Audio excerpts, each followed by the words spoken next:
बिस्मिल्लाहिर्रहमानिर्रहीम। लेक्चर का जो टॉपिक है वो सिंपल हार्मोनिक मोशन। तो पिछले लेक्चर के साथ ये कंटिन्यूशन में है। क्वेश्चन 1 हमने वहाँ किया था। अब क्वेश्चन नंबर 2 देखिए। What is meant by simple harmonic motion? Explain with the example of a simple pendulum।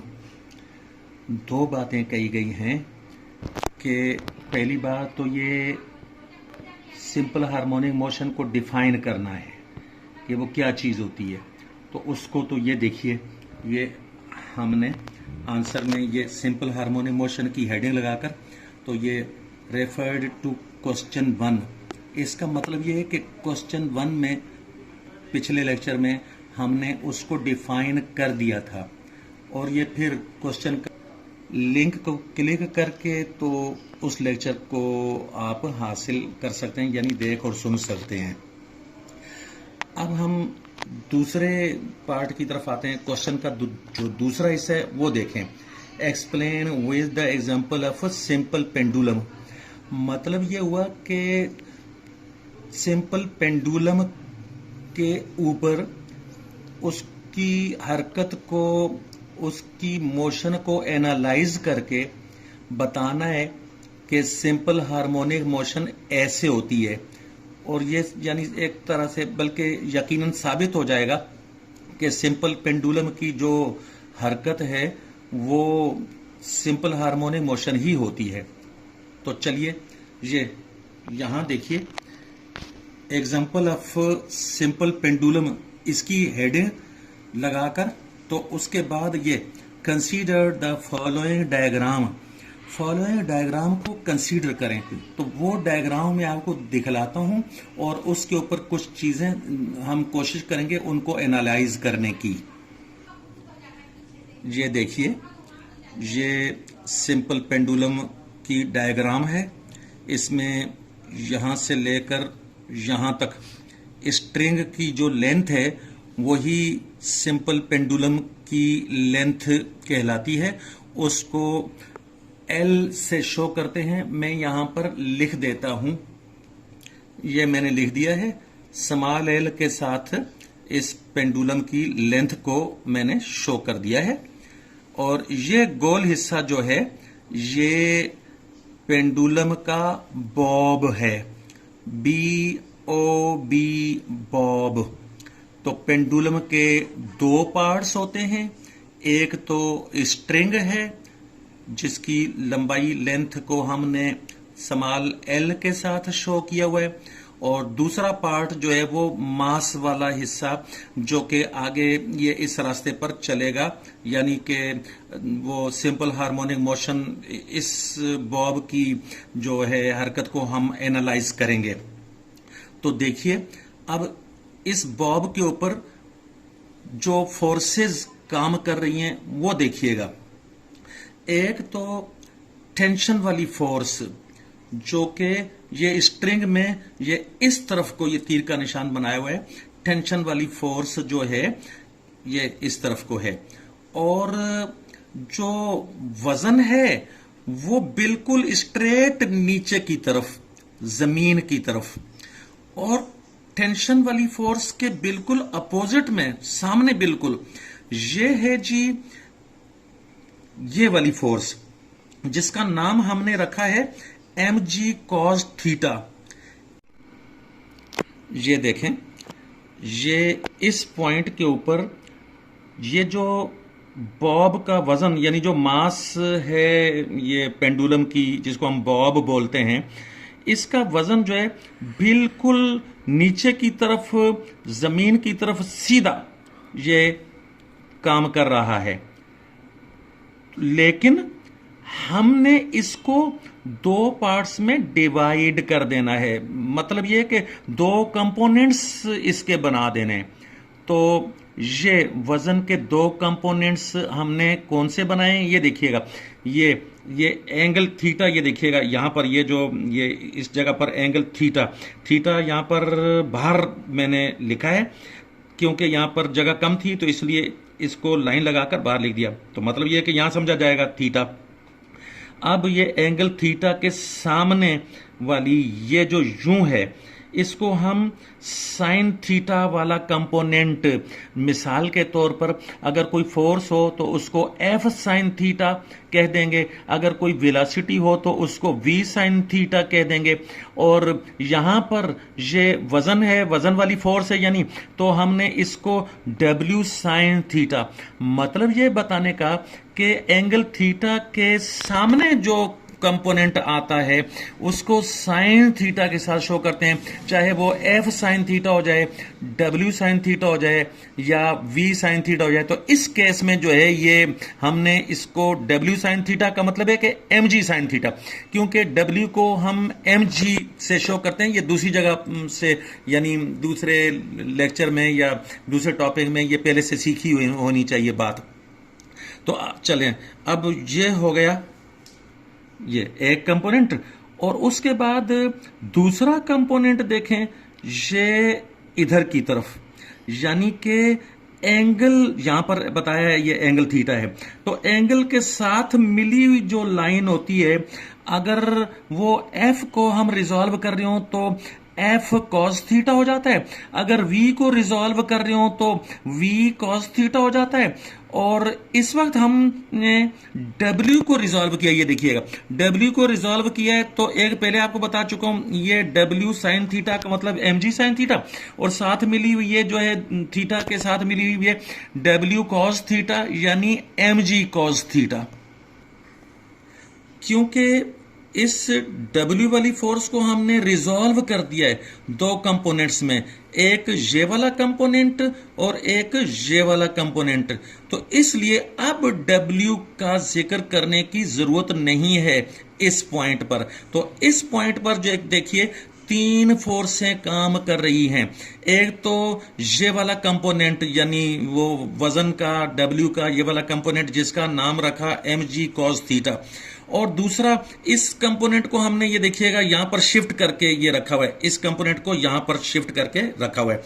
तो दूसरा जो फोर्स है दूसरी वो इधर की तरफ, जिसका नाम यहां से मालूम कर लें, ये इधर से मालूम करना है mg साइन थीटा। तो ये mg साइन थीटा देखिए, mg sine theta, mg sine theta, mg sine theta, ये mg साइन थीटा। तो इसका मतलब ये हुआ कि यहां पर दो फोर्सें तो ये हो गई, एक ये mg cos थीटा, एक mg sin थीटा, और तीसरी फोर्स ये टेंशन है, जो स्ट्रिंग में टेंशन इस तरफ काम कर रही है। तो बस अब बात बड़ी आसान हो गई है कि ये बॉब के ऊपर इस पॉइंट पर तीन फोर्सें जो काम कर रही हैं, उन तीन में से दो फोर्सें एक दूसरे को कैंसिल कर रही हैं। याद रखिएगा, जब कभी भी किसी एक पॉइंट पर फोर्सें काम कर रही हों बिल्कुल अपोजिट डायरेक्शन में, जैसे कि ये हैं, तो वो एक दूसरे को कैंसिल कर देती हैं और उनका इफेक्ट नहीं आता, उनका कोई असर नहीं आता। तो बाकी एक ही तो फोर्स है जो हमने यहां से यहां शिफ्ट करके यानी शो की हुई है। ये फोर्स का नाम फिर बता देता हूं, ये mg साइन थीटा। यही एक फोर्स बचती है जिसका नाम mg साइन थीटा है, जो कि बॉब को इधर की तरफ यानी इस डायरेक्शन में चलाएगी। अब इस डायरेक्शन में चलाएगी का मतलब है कि यूं यूं यूं यूं फिर यहां तक लाएगी। यहां तक लाने के बाद आगे खुद से यानी जब बॉब यहां पहुंच जाएगा तो उस वक्त इस मुकाम पर कोई फोर्स काम नहीं कर रही होगी, याद रखिएगा, क्योंकि ये साइन थीटा वाली यानी mg साइन थीटा वाली फोर्स तो तब काम करेगी कि जब इस बॉब का कोई डिस्प्लेसमेंट होगा मीन पोजीशन से।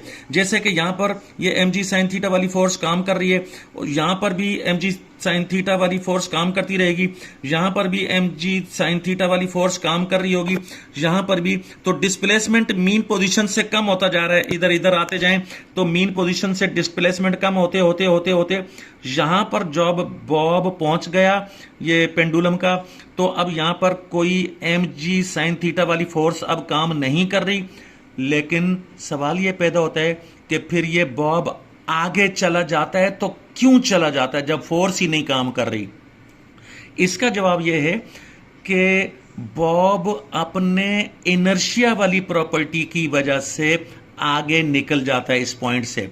अब इनर्शिया वाली प्रॉपर्टी की वजह से आगे कैसे निकल जाता है, यानी वो ये क्यों होता है ऐसा, ये इस जगह पर टॉपिक नहीं है, दूसरी जगह सीखिएगा या कहीं और वीडियो से या किसी टीचर से सीखिएगा। तो चलें हम अपनी बात को आगे कंटिन्यू करते हैं।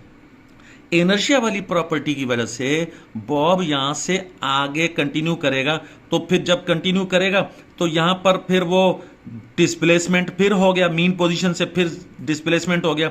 इसका मतलब ये हुआ कि जब जब भी मीन पोजीशन से डिस्प्लेसमेंट, जैसे मैं पहले बता चुका हूं, तो यहां पर अब फोर्स काम करेगी, तो वो फोर्स इस तरफ को काम करेगी। पहले फोर्स इस तरफ को काम कर रही थी और अब जो है वो फोर्स इधर को काम करेगी।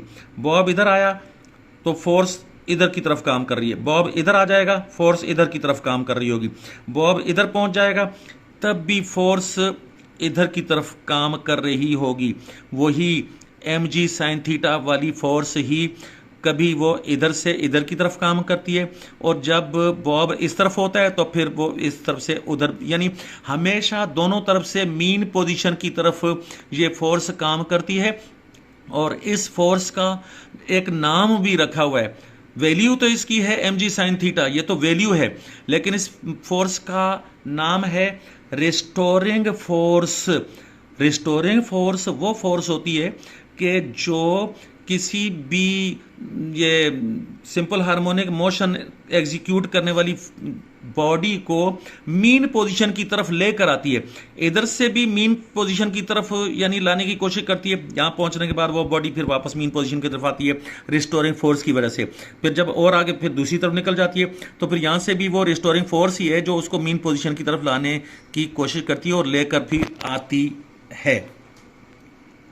अब जबकि डायग्राम पर चीज़ों को देख लिया है, समझ लिया है किसी हद तक या काफ़ी हद तक, तो अब यहां से ये देखिए, looking at the diagram we note that the tension T and the component W cos theta of W, यानी वजन W का ये वाला कंपोनेंट और टेंशन T, ये दोनों चीजें बैलेंस ईच अदर, एक दूसरे को बैलेंस कर देती हैं। ये आगे देखिए, द ओनली फोर्स, सिर्फ अकेली फोर्स, अकेली ऐसी फोर्स है जो यानी that accelerates the Bob towards the mean position is, यानी इस किसके साथ है, ये फोर्स, अकेली फोर्स, दूसरी कोई और फोर्स नहीं है, ये बस एक ही फोर्स है जो कि क्या करती है, ये बॉब को टुवर्ड्स द मीन पोजीशन जो लेके जाती है, वो force is mg sin theta, वो mg sin थीटा है। तो बस ये देखिएगा चंद सेकंड के लिए, ये देख लें, ये मैं पहले ही बता चुका हूं कि ये देखिएगा, ये mg sin थीटा फोर्स जो कि हमने शिफ्ट करके यहां पर रखी हुई है, ये बॉब को वो मीन पोजीशन की तरफ ले जाती है। तो आगे चलते हैं, and we describe this force, और हम इस फोर्स को डिस्क्राइब करते हैं, बयान करते हैं एज, इस हैसियत में बयान करते हैं कि ये देखिएगा, ये फोर्स का नाम लिखा फोर्स का नाम इक्वल टू करके m है। तो ये तो न्यूटन का सेकंड लॉ ऑफ मोशन वो पहले ही पढ़ा हुआ है। हम जानते हैं कि फोर्स बराबर होती है मास मल्टीप्लाइड बाय एक्सेलरेशन, तो यहां पर भी वही करना है। ये फोर्स ही तो है जो पेंडुलम के बॉब को मीन पोजीशन की तरफ ले जाती है, तो force is equal to m है, या इसमें से एक्सेलरेशन की वैल्यू ये निकल कर आ जाती है। इक्वेशन को समझना वो होना चाहिए स्टूडेंट्स को कि इक्वेशन में से वैल्यू कैसे फाइंड करते हैं। यहां पर बस इतना ही ज़हन में रख लें कि इसमें से एक्सेलरेशन की वैल्यू ये निकल कर आ जाती है, इसमें से क्या निकल कर आती है, a इज इक्वल टू यानी g sin थीटा, इसको हमने नंबर 1 इक्वेशन का नाम दे दिया जिसमें वैल्यू एक्सेलरेशन की आ गई है। और फिर आगे देखिए, from the diagram sine theta is equal to x upon l, ये मैं दिखलाता हूं आपको। इस डायग्राम में ये ट्राइंगल देखिएगा, यानी कि ये वाली ट्रायंगल यूं, ऐसे और फिर ऐसे। तो आप लोगों को और मुझे पहले ही मालूम होना चाहिए कि कोई राइट एंगल्ड ट्रायंगल हो तो उसमें एंगल जहां पर शो हुआ हो, जिस एंगल से हम वर्किंग कर रहे हो, उस एंगल के सामने वाली साइड, ये इस एंगल के सामने वाली साइड जो है ये कहलाती है परपेंडिकुलर।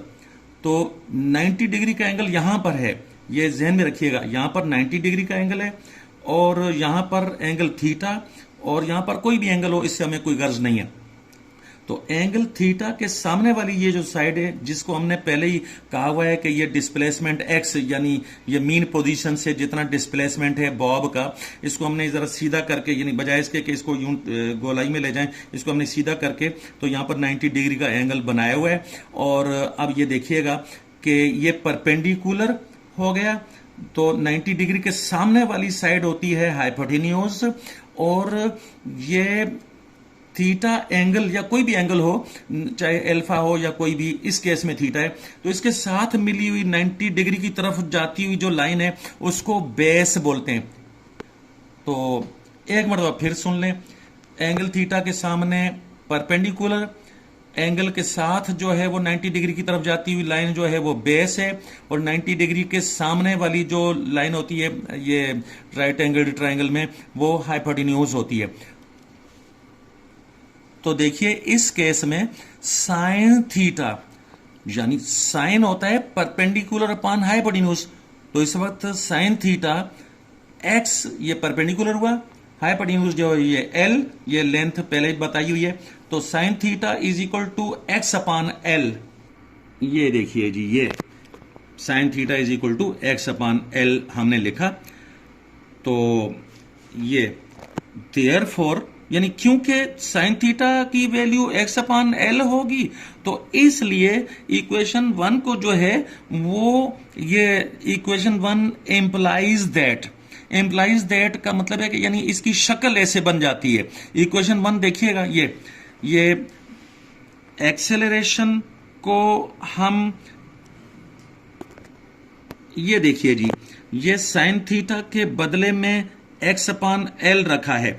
क्यों एक्स अपॉन एल रखा है? इसलिए कि ये लिखा है कि फ्रॉम द डायग्राम में से, तो हमें यही अभी चंद सेकंड पहले आपको बताया कि साइन थीटा की वैल्यू एक्स अपॉन एल है, तो फिर वो इक्वेशन 1 की शक्ल फिर ऐसे बन जाती है कि साइन थीटा की वैल्यू जो है हमने एक्स अपॉन एल लगाई, और जी को तो ये जी ही रखा, ये माइनस जो साइन है अभी मैं थोड़ी देर में आपको बताता हूं चंद सेकंड में कि ये क्यों है, और इक्वल टू को इक्वल टू ही रखा और ए को ए ही रखा है। तो इस तरह से इसके बदले में इसमें से यानी ये इक्वेशन निकल कर आ गई है। और आगे ये देखिए, द नेगेटिव साइन, ये वाली नेगेटिव साइन इज इंसर्टेड लगाई जाती है, because the acceleration is opposite to that of x displacement. The negative sign, ये वाली, is inserted because acceleration is opposite to displacement. ये नेगेटिव साइन इसलिए लगाया जाता है कि एक्सेलरेशन जो है वो अपनी डायरेक्शन के लिहाज से, यानी वो डिस्प्लेसमेंट के साथ अपोजिट होता है। तो जितनी बात हो चुकी है उसके साथ ये समझ लें कि ये बॉब चलता चलता चलता चलता ये मीन पोजीशन तक पहुंच गया, और मीन पोजीशन तक पहुंचने के बाद आगे ये देखिएगा, ये Newton's second law of motion में से ये कोई चीज मैंने निकाली है, acceleration is proportional to f upon m, और आगे ये प्रोपोर्शनलिटी का निशान हटाकर जब इक्वलिटी का निशान लगाते हैं तो बाकी चीजें वही रखते हैं, तो कांस्टेंट लगा देते हैं। यहाँ पर ये के कांस्टेंट लगाया है, क्यों लगाया है? क्योंकि प्रोपोर्शनलिटी का निशान हटाकर इक्वलिटी का निशान लगा दिया। अब इसका जब उलट करेंगे तो देखिए, इक्वलिटी का निशान हटाकर जब प्रोपोर्शनलिटी का निशान लगाया जाए तो वो कांस्टेंट कोई चीज होती है तो उसको हटा दिया जाता है। ये रिवर्स में, ये ऐसे देखें तो इस तरह से। अब हम यहां पर देखिएगा, ये इसमें ये वाली इक्वेशन देखें, a equals to minus g x upon l. तो इसमें ये हम इक्वलिटी का निशान हटाकर तो लगाने जा रहे हैं प्रोपोर्शनलिटी का निशान। तो हमने क्या करना है ये देखिएगा यहाँ, since g and l are constant throughout the course of motion, क्योंकि ये जी और एल पूरी मोशन में, वो जो सिंपल हार्मोनिक मोशन या पेंडुलम की जो मोशन है वो जिसको हम डिस्कस कर रहे हैं, अंडर डिस्कशन है, उसमें ये कांस्टेंट हैं, ये जी भी और लेंथ भी। तो अब क्योंकि ये दोनों कांस्टेंट्स हैं तो इस इक्वलिटी के निशान को हटाकर, ये देखें, ये इक्वलिटी के निशान को हटाकर जब प्रोपोर्शनलिटी का निशान रखा तो वो कांस्टेंट हटा दिया और बाकी चीजें ये देखिएगा वैसी की वैसी रहेंगी।